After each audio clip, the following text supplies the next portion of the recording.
Today is different. Before we get into anything else, I need to take a moment. My name is King Z, and before I was this guy behind the microphone talking movies with you every week, I was a soldier.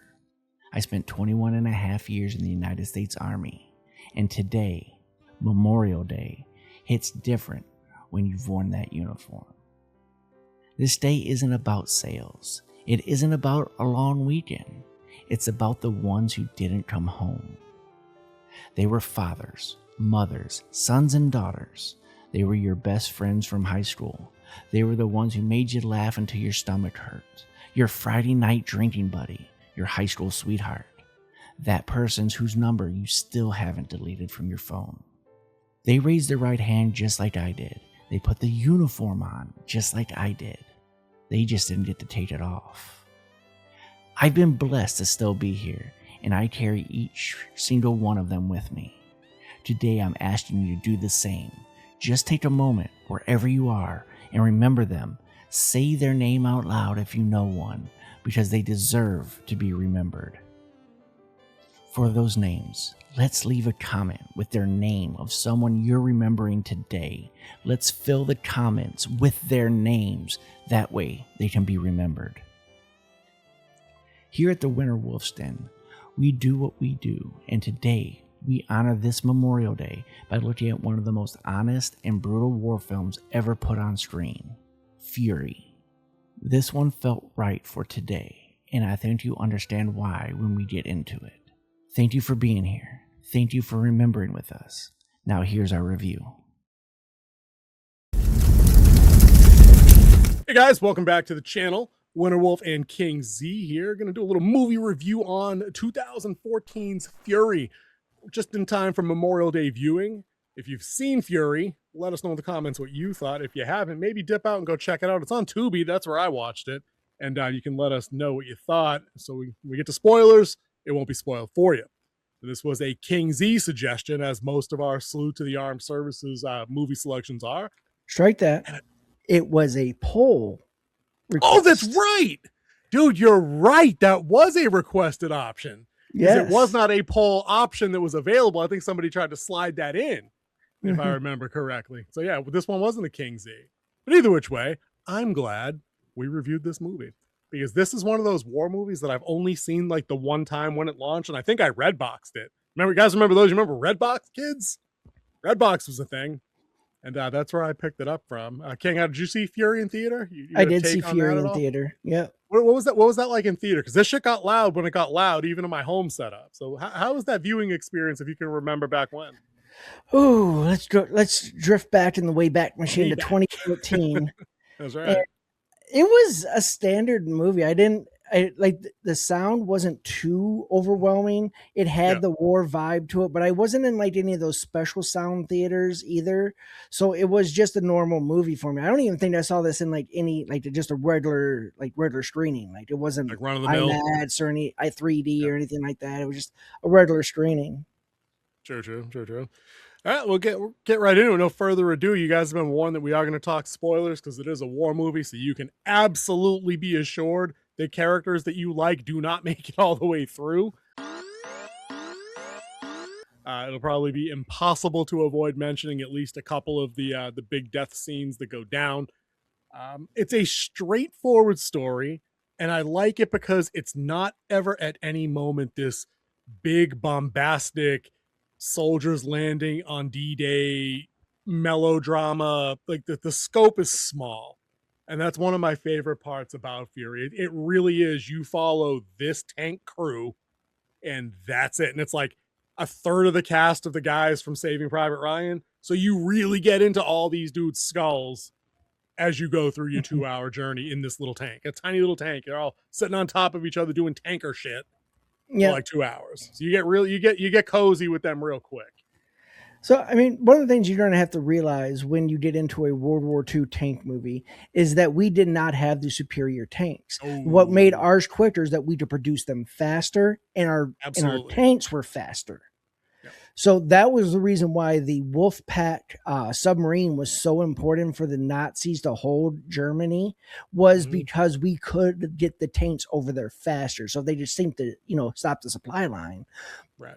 But our tank crews were pretty much stuck in these tanks that were inferior to what the enemy had, but because of its maneuverability and then just the sheer knowledge and audacity of our tank commanders, we started winning the tank war. Like the Panzer and the Tiger tank of Tiger. Germany was so far superior than anything we had back then. So Because we were still running Shermans, right? We were putting Shermans up against the yeah, Tigers and the Panthers. That's right. but they were superior in speed Yep. and they were easy to put back together.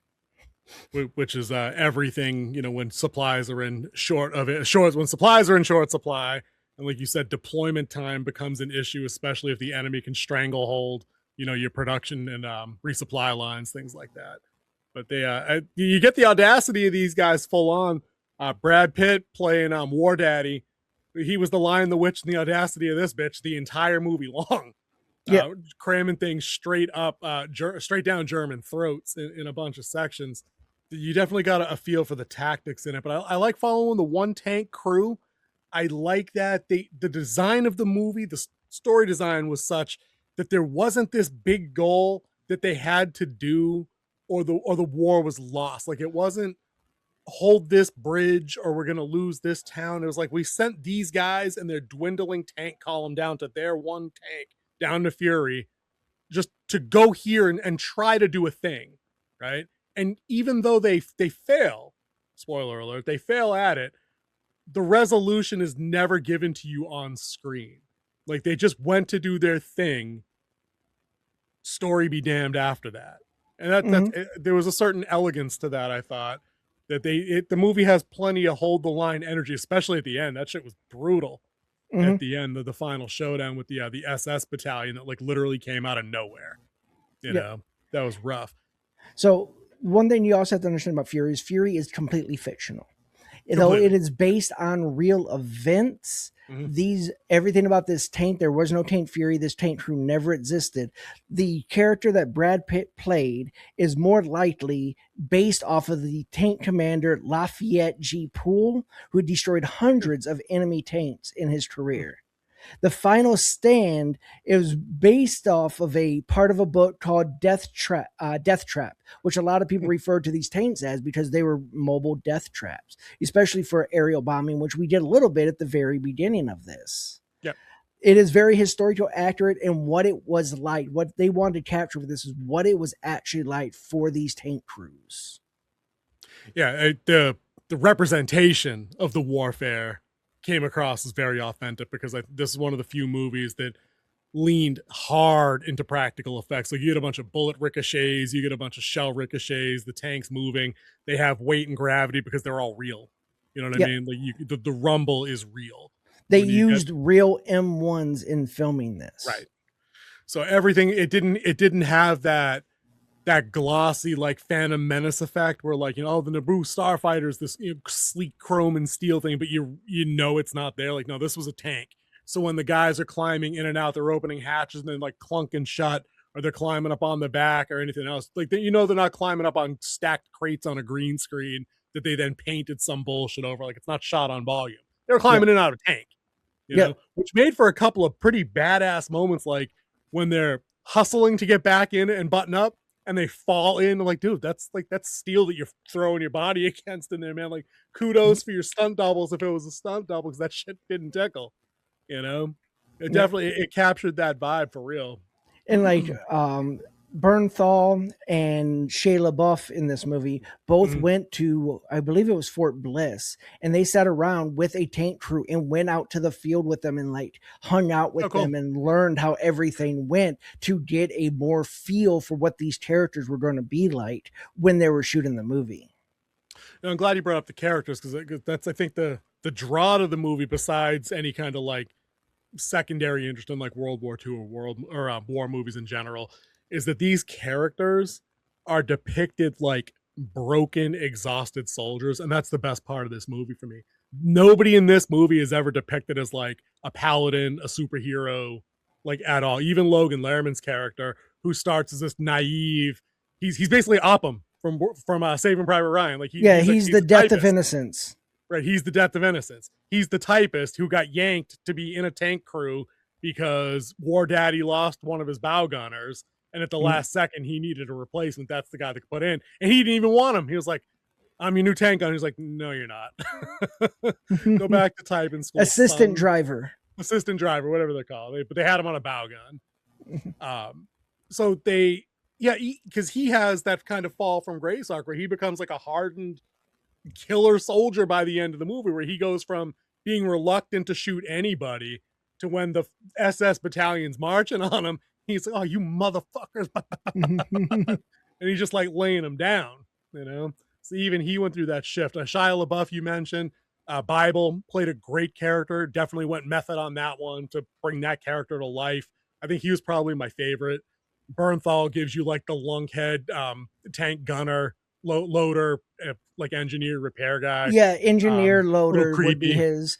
Shia LaBeouf Bible was the gunner. You had Wardaddy, who was the tank commander, Mike Pena, who was the driver, and then the assistant driver. Fantastic roles played by all of these guys. And you get the impression that these guys, like, that they pulled it off, that they had been a crew together since the outbreak of like the Americans' involvement in the war. Because they're like, "Hey, we were in Africa, we were here, we were there, now I'm killing Germans here. What's it matter to me?" You know what I mean? Like they really went through those paces. So when Logan Lerman shows up, what was his character's name again? You remember what his name was? No, I don't. Yeah. They said his name like 6,000 times too. I can't remember his name. When he shows up, he's not only is he the young guy, like noticeably younger than these guys. Like he's looking like he hasn't had to shave yet. Yeah. Like he's that much younger than these guys. He's still got the bright eye thing going on. He's overwhelmed by what he sees the minute he gets off the transport truck to where he's going to pick up with the Fury crew. He knows he's in over his head. And the movie does not let up. Like it shows you the brutal side of war and what the actual cost is for the American soldiers, the German soldiers who are gunned down mercilessly in like prisoner of war situations, and the civilians. Yeah, like the German civilians are just walking up the road with their suitcases. Like, where the fuck do we go? Like, because they were also, it was also called for total war, which means if you did not fight, you were considered a traitor to the country. And they hung you from the lamppost. You know what I mean? And they showed you that. They weren't fucking around. So this movie isn't it's definitely the new generation of war movies where it's not a propaganda piece, I don't think, as much as like maybe like war movies like the 80s and 90s gave you the rah, red, white, and blue kind of thing. Like this was just ugly. It was ugly. It was uncomfortable to watch in several places with the brutality of things that happened. Like in particular, they get to the town, Logan Lerman and Wardaddy have like the hookup scene with the two German women. Well, they hooked up, but they didn't. I don't think they were really gonna. They didn't show you. I don't think. It's implied, just implied. But anyways, one of them dies. They both die, and Logan Lerman's running up to the rubble because the Germans shelled one of their own towns because the Americans were there. The two women are killed in the attack. You can see one of their bodies partially exposed in the rubble. And when Logan Lerman goes to like pull his girl out of the rubble, fucking Bernthal goes all punished. He's like, "What the fuck are you gonna do? You Jesus? You gonna raise her up?" And he grabs the poor kid and just fucking throws him down the pile of rubble. It's like, "Get your ass back on that tank." And he's laughing, dude, because he's sick. They're all sick because they've seen awful fucking things. Yes. You know? But that's why that made the payoff between that scene and later where they're scoping out the final stand building. I think it was an infirmary. I think it was like a German medic post is where the tank broke down. I thought that was a farm. It was, but I think it had been repurposed as a medic place. They had like IV bags hanging and like bloody bandages and shit. Oh yeah, it was like a makeshift hospital. It was a field hospital, pretty much, right? So him and Lerman go in and clear it, and Bernthal switches gears from psycho meathead lunkhead, and he's like, like, "I think you're the one that's gonna make it. Like, we're not good men. I think you're a good man." And it's all heartfelt. It's like he's completely 180ing from laughing at this kid who's broken up because the girl he just met died in an artillery strike. There's a lot of character work here that I think probably isn't as appreciated as it should be. But that was one of my favorite parts. Is that I'm a bookend sucker. I love that shit. Yeah. I like that turnaround. There was a lot in this movie to actually capture. You have like these soldiers who have burned out, but still they're like still pushing forward. Like Brad Pitt's character, like he's telling them what to do. They just lost a guy. This is when they get to that first time. He's telling them what to do. You did food rations. You did out to all y'all get something to eat. Get food, get then the he goes around the corner and he breaks down. Not in front of the bin, but he has his moment where he has to break down. Like that was. I mean, that it just captures what leadership is like, what the soldiers went through, and then like how warped a lot of their minds were. And this is like goes into the wars that we've just come back from. Like people don't understand, like home doesn't feel like home a lot because this is what I've been trained for. Like when people get out of the military, it's so weird for them. Like I'm ready to go back to army stupidity because civilian stupidity is just way too stupid for me. Take me with you. It's just crazy. And this is one of the first movies that I saw that actually captured a lot of the dirt, the grime, the grittiness of war. And then their last stand, they're holding that intersection. One tank versus a battalion of SS. Battalion. Hundreds of foot soldiers, no tanks, thank God. It would have been over a lot quicker then. But they did have anti-tank weapons, which slowly started wearing down the tank. Now it was already stranded because its track broke. I think they hit a landmine. It hit a mine in a puddle. Yeah, in the road, and it lost its track, and they were trying to repair it before they got there. But hey, sometimes you gotta do what you gotta do. Yep. 100%. They held out for a while too.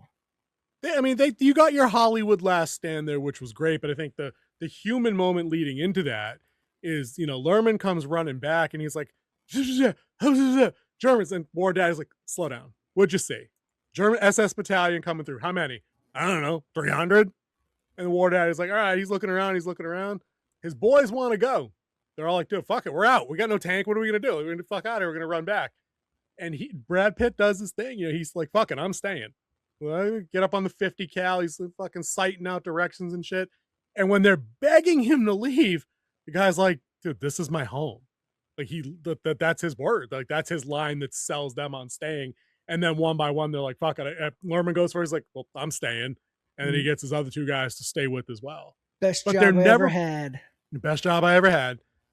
But they never come across as like they never... you never get bravado during the battle. Like they're perpetually scared. Like they shout out a couple of expletives in a couple of different scenes, but you never get the sense that like they're invisible. And then when they start to die off, maybe we won't spoil like the order or whatnot, or give you a total rundown of who, if anybody, gets out. But like it hurts when they go, and because there's only so many of them in that tank crew, it's different than like watching Private Ryan, where like they've got this bigger squad of guys and the movie's 3.5 days long. So you lose a guy every 30 minutes. You're like, ah, crap, Vin Diesel died. Ah, crap, Giovanni Ribisi died. Ah, crap. You know what I mean? It's different. This is all condensed into like a 15-minute segment that ends the movie. And then it literally ends. That's it. Yeah. Like it's that battle. And then the Allies show up and the aerial zoom out of the tank and just like the carnage all the way around. The shell casings on the turret killed me. There's a lot of spent brass up in that piece, And like Brad Pitt did his thing too as the tank commander. Like you never let your guys see you sweat. They're all, hey, we're out of ammo. And he's like, out of ammo? We got small arms. We got the 50 cal. We got hand weapons. Quit your complaining. Get your panties in a twist. But that's exactly what you'd have to do. You got to convince them that you got a chance. What did you think of I know that I remember this getting picked up on back in the day when I saw this the first time, the realism of the ending and how one particular person escaped. Right. That's all I'll say.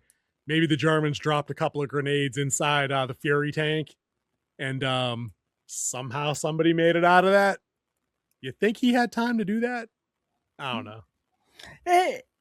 So that was a little bit of movie magic because you don't know exactly how everything moved because they had to get for the shots. To get the shots, they get the dramatic effect. What could have took 3 seconds might have took them a minute and a half of them of screen time. Right. That's what I was thinking. Well, like But they dropped 2 in there for good measure, which I thought was kind of fucked up. Like, oh god. Like it's not just one potato masher up, and then they're like kaplunk, kaplunk. And the Sherman tank is like barely wider than my shoulders on the inside. Like, you really needed 2? Like those guys were fucking around, but from their perspective, they just lost like 150 of their own guys and a couple of a couple of half tracks or whatever were over there. Yeah, so they're probably pissed. In one troop carrier.